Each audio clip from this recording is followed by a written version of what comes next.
This video is my final video in my series of how to set up a shop on a really tight budget. Now, because I can't fit everything into one video, what I'll do is I will put in the description of this video the link and a brief summary of each video in this series so you can go through and pick and choose which videos are applicable to you. And I will also, at the end of this video, provide a summary of the series of videos, again, with the description of what each video includes. But this series of videos will not only tell you exactly how and where to purchase everything, but I also go through and tell you what I paid for each item. And every single thing in this shop was purchased at a discount. Some of it an incredible discount. In fact, a lot of it free. So as you're watching this video, just remember that every single shelf and workbench in my shop, including that little room that I keep my lathe in, I didn't pay a penny for any of that lumber. And I've got a video that tells you exactly how you can do that as well. So check out my other videos, like, subscribe, share, all of that good funky stuff that we're supposed to say, and we'll just get right into it. And here is the final video. I'm just going to put this in there and then a solid workbench all the way across here. So I guess first things first, I'll move all this stuff. I'm so glad everything is on wheels. It just makes it so much easier for an old guy like me. So I'm going to need this to cut my 2x6s. So I don't want to go too far with it. Okay, you stay there.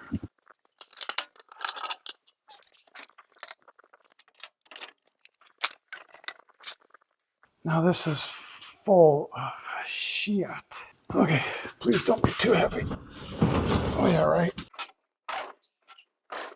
You know I'm going to regret not taking everything out of here before I move it, right? Easy there. So much easier with my dolly.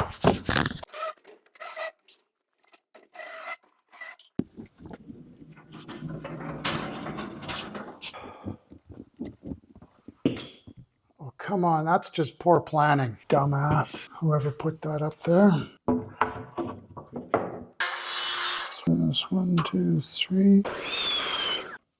So I'm also going to rip down these 2x6s so that I don't have rounded corners on them, because rounded corners stress me out. That's the only reason. I like square. Love the smell of cut wood. Makes me feel young again. Spruce, anyway. Reminds me of framing houses way back. Way back. Okay, now we can rip these down. Rip it good.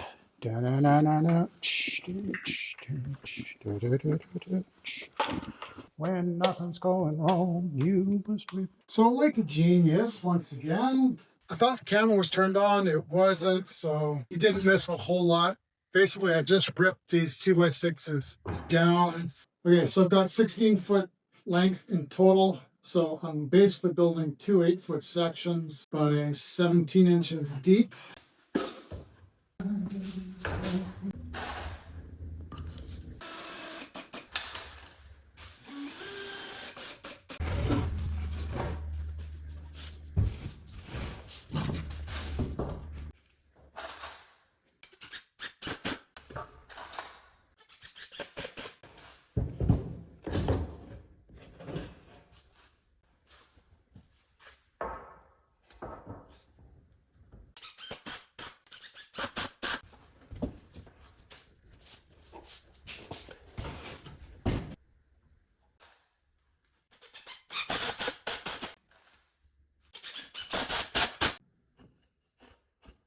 One.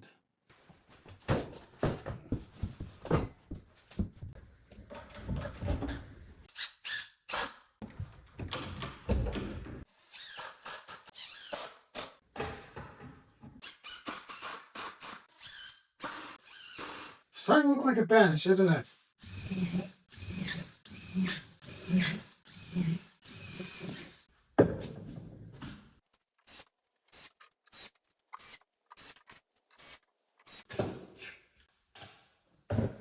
kind of sort of almost done. Might as well keep the sanders together.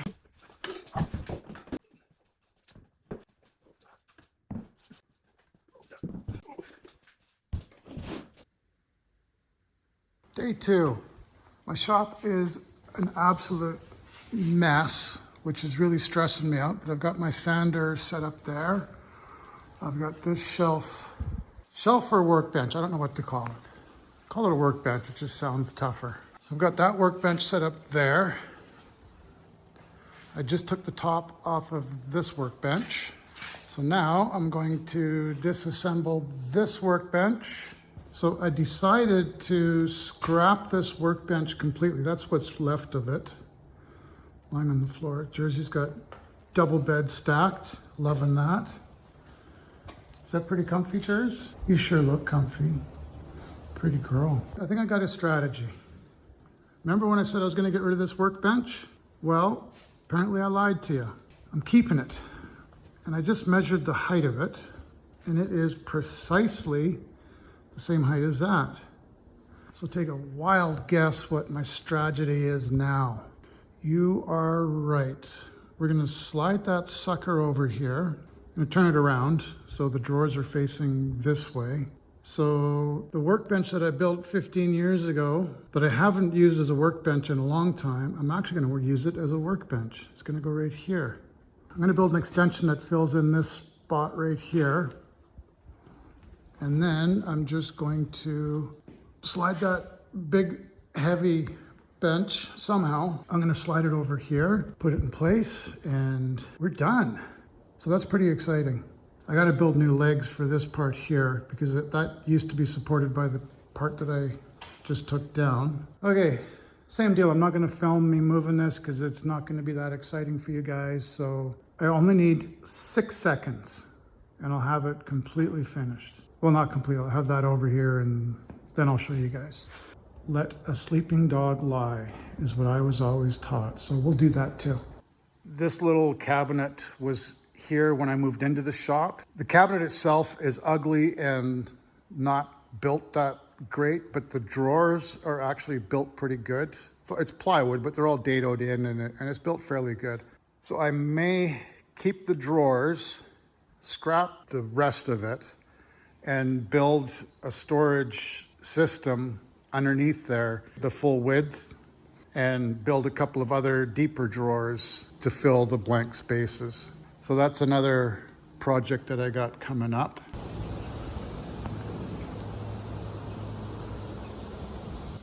Okay, day 3.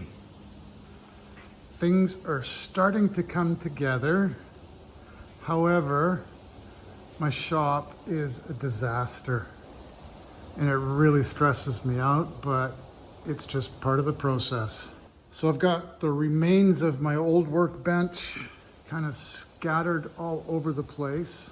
So the goal for today is to get my shop back in order, get rid of all of the crap that's lying around, like all of this stuff on this bench. I got boards and I got parts and stuff, and so I just need to deal with all of it. So I'm hoping by the end of today, I'll have my shop back in order and I can then get started on some fun projects because I don't enjoy doing this type of stuff. I enjoy the benefits when I'm done of having a shop that's improved, but I don't like doing it.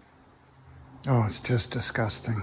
Truly makes my palms itch. It's actually depressing. All right, so I'm getting to work. It'll probably only take me 4 seconds to get all this stuff done, so hang tight, don't go anywhere.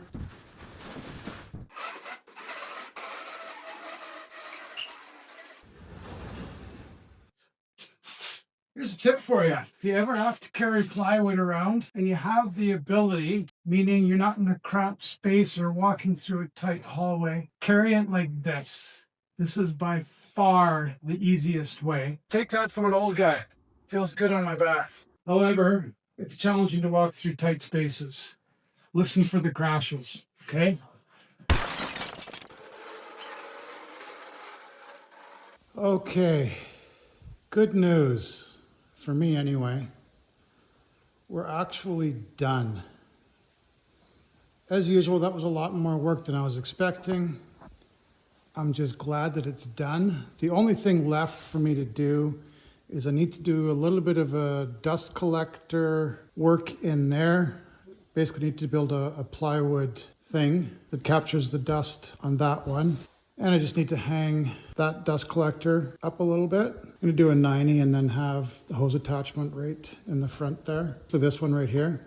And I'm not gonna bother with dust collection for my little drill press or my little bandsaw, just because I don't use them that much. And I've got a little shop vac over there. I just need to get a dust deputy for that. And I'll probably use that for most of these benchtop tools, I'm thinking. So over on this side of the world, I managed to fit my big bandsaw and big drill press right there. And what that does is it gets my power tools, other than my table saw, is all in this area right here. And for this workbench, this is the bench that used to be up against that wall. So it's now basically working as my 8-foot outfeed table. I can easily rip full sheets of plywood. So it's a better use of this bench. I'll actually use it as a workbench now, plus I have my drawers. And my favorite thing is all of my storage is now in one wall. So this is my storage wall. Those are the two cabinets that I moved over there. This medical cart, I just put it here for now. I don't know if I'm gonna keep it here. Because it's on wheels, I can pretty much move it wherever I want to real easy. So that's another option. In fact, I'll probably keep it like that. It's more convenient. Because again, most of my work is going to be done in this area right here or on the other side of that bench. So it's nice to have access to all of these drawers. And that's where all of my hand tools are that I use frequently. Chisels, drill bits, sandpaper, tape measures, squares, all that good fun stuff. So it really opened up things in my front area. I've got 2 carts full of wood. I'll explain what that's for in a second. But it's taking up quite a bit of space and makes it feel a little bit tight, but try to visualize it without that if you can. But it really opened up this whole area right in here. I've got a huge work area, which is quite nice. And I've still got a fair bit of room back here too. It doesn't feel crowded at all. My assembly table is a cart on wheels, so I can move it around pretty easily if I want to. Actually, everything in here is on wheels. For now, I'm just keeping my miter saw there. I don't use it very often, but when I do, I'll just wheel it out into one of the open areas and use it. This is my main dust collector that I use most of the time, so I'll just kind of keep it here in the central location. And this is what I use mostly dedicated for my table saw, or table saws. So right now it's in between the 2 table saws. I didn't change anything back here. That's definitely the home for the R3 right there. I've still got my wood storage and carts, and still haven't finalized what I'm going to do with this cart here. I've got a couple of ideas, but I'm going to keep that as a surprise for you guys. But I didn't touch anything back here, so it's all pretty much the same. So there you have it. After 3 years, and I couldn't tell you how many man hours, but a lot. In fact, I probably don't even want to know myself. I've finally got my shop to a point where I think I'm done. I think I've got it organized in an efficient and effective way. I just kept this cabinet there. It really only has, the most important thing is my stereo, my Harman Kardon stereo, and my iPad for tunes, and my chainsaw and some wires and battery charger. So it's not really shop stuff per se, or not stuff that I use a lot. So I don't mind that it's over here on its own. It can stay there. So now I'll explain what these 2 carts full of lumber are for. It's our next project, which is, drum roll please, it's actually something a little bit different. We are building this right here. So it's a privacy wall for my daughter's deck on her brand new house that she just moved into. In the backyard, she's got a 10-foot by 14-foot deck that's raised up a little bit, and the neighbors are kind of right there. So she's looking for a privacy wall. So we're building a privacy wall. Now, we're doing it a little bit different. Typically, this is what I would call rough carpentry. You get some 2x4s and screw them together, fence boards, staple them. We're doing something completely different. We're going to be doing rough lumber the way that a cabinet maker would do it. So it's going to be the nicest, best built privacy wall in the whole wide world. Sure of that. So basically, I'm going to build this in 3 sections, foot sections, and then the 4-foot section. So I'm building them in my shop. Then I will haul them over to my daughters and install them. Now, the thing that really shocked me, and every year it seems to shock me again, the price of wood is ridiculous. This is a 14-foot privacy wall. Nothing fancy. It's going to look nice, but we're talking 2x4s and 1x6s. It's not teak. So the lumber for this was $800, which is crazy, crazy, crazy. It should have cost half that. So as soon as I get this one wrapped up, I'm really excited for our next project. So I'm going to give you a bit of a teaser. Our next project, I've got a bunch of pallets out there that I've been waiting to take apart and mill down. So what I'm going to do is I'm going to pick the nicest pallet of that lot, and I'm going to see what we can build from one pallet that is going to sell really quick and for the most amount of money. Not going to be a coffee table or an end table or any table at all. I've seen a lot of people do tables out of pallets, so I want to try something new. I've got a couple of ideas in my head. It really depends on what kind of wood I can get out of the pallet and how much, obviously, is going to have impact. So that one's coming up after this privacy wall video. So I always hate doing this next part, but I got to do it. And I'm going to tell you why. Please subscribe and like and share and comment, all that stuff. If you want to support this channel, that's the only way that I'm going to be able to grow and be able to provide more videos. It used to bug me when I was watching videos and everyone would do the subscribe and share and like and all that stuff. And I always thought that was just a little bit desperate and cheesy. Then I started a YouTube channel. And after I started the channel, I really dove into the analytics and understanding how YouTube works and all of that. And I've learned a lot, but the most critical thing that I've learned, and the reason that every video people are begging for subscribers and whatnot, the way the algorithm works is the more likes and comments and subscribers a video gets, the more people it's put in front of. And the more people it's put in front of, the more subscribers and likes, and it turns into like a snowball. And without subscribers and comments and likes, that snowball never grows. And we want to make the biggest snowman you've ever seen, ever. So to help build that snowman, Jesus Christ, that's cheesy. Enough. Like and subscribe, please. That would be swell. That would be swell. All right. Thank you, guys. Appreciate it. This goddamn fly is driving me crazy.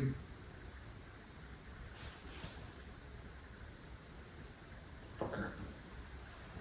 This, I can never think of the name of this bandsaw. I'll probably just plug in my belt sander. Oh, Jesus Christ. These words. Let me start over.